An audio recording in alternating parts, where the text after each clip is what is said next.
Hi hello everyone. आजको हाम्रो सानो अब प्रयास बिरयानी गराउने हाम्रो केटाहरूसँग। अनि फेरि त्यही सिलसिलामा अब यहाँ हामी किचनमा छौँ। अनि काटकुट प्याज सबै अलरेडी भइसक्यो। माथि काटकुट गरेर सबै हामीले यहाँ रेडी पारेको छौँ, टमाटर प्याज सबै। अनि फेरि प्याज पनि फ्राई गरिसकेको छौँ र छिटो गराउने प्रक्रियामा एकदम चाँडै।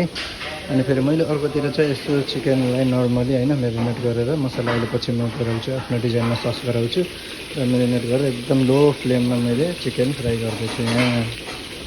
ओके ल है त। अब चाहिँ हामीले यो प्याज टमाटो होइन सबै यिनीहरू चाहिँ फ्राई गर्दाखेरि ग्रेभी चाहिँ यिनीहरूको यत्तिकै हुनुपर्छ क्या, मजाको है, बाक्लो ग्रेभी हुनुपर्छ मजाले होइन। अब बल्ल बिरयानीमा नि मजाको अब मसलाको ग्रेभी मजाको लगाउँछ क्या, दामी हुन्छ। अब यसपछि चाहिँ हामीले हाल्ने मसला अग्रम बग्रम के गरम मसला सरम मसला सबै हेऱ्यौँ होइन, जडाङ जुडुङ अब मसलाको स्मेल पनि एकदम बगा भइरह खाम जस्तो। ल यस्तो भयो। अब ग्रेभीमा चाहिँ हामीले अलिकति दही पनि एड गऱ्यौँ, किनभने अलिकति दहीको पनि अमिलोपन मिठास पनि नानी आउँछ ग्रेभीमा होइन।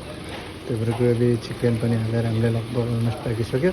अनि फेरि हामीले यो एकदमै हामीले घरमा खानालाई आफूले खानालाई मात्र यस्तो गरेर बनाउने अब सबैको आफ्नो तरिका हुन्छ। त्यही भएर हामीले छिटो छरितो गराउनको लागि। अनि यता फेरि भात पनि अब रेडी गरिसकेको राइस होइन, घिउ हालेर राइस भात पनि अब किनभने घिउसँग अब बगाल हुन्छ। मेरो चिकन त अझै नै कुक हुँदैछ एकदम रातो रातो। अब त्यही अहिले मिक्स हुन्छ अनि कम्बिनेसन मिक्स गरेपछि टक्क देखाउँछु है त। ल ओके। अब यो ग्रेभी आधा ग्रेभी यता झिकिसकेछौँ।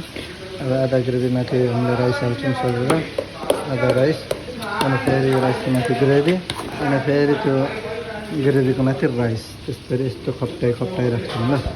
अनि तब बल्ल हरेक राइसमा पुरा त्यो मजाको मसला ग्रेभीहरूको एकदम टेस्ट सबैतिर मजाले मेरिनेट हुन्छ क्या, मजाको दामी जान्छ। अब यसको माथि फेरि यो ग्रेभी जान्छ, अनि फेरि यो ग्रेभीको माथि अर्को राइस जान्छ। मेरो नि अलमोस्ट चिकन फ्राइड चिकनहरू दामी फ्राइड भयो है त। ल है अब हाम्रो बिरयानी चाहिँ रेडी भयो। यस्तो भएको छ। अब सर्भ होइन मिक्स गर्दैछौँ। अनि त्यसपछि प्लेटमा सर्भ हुन्छ। प्लेटमा सर्भ भएपछि मुखमा सर्भ हुन्छ, पेटभित्र गयो है त गाइस। टक्क प्लेटमा सर्भ छ। के गर्नु, आफै गरेर यहाँ खानु लाग्छ यार, सरी है।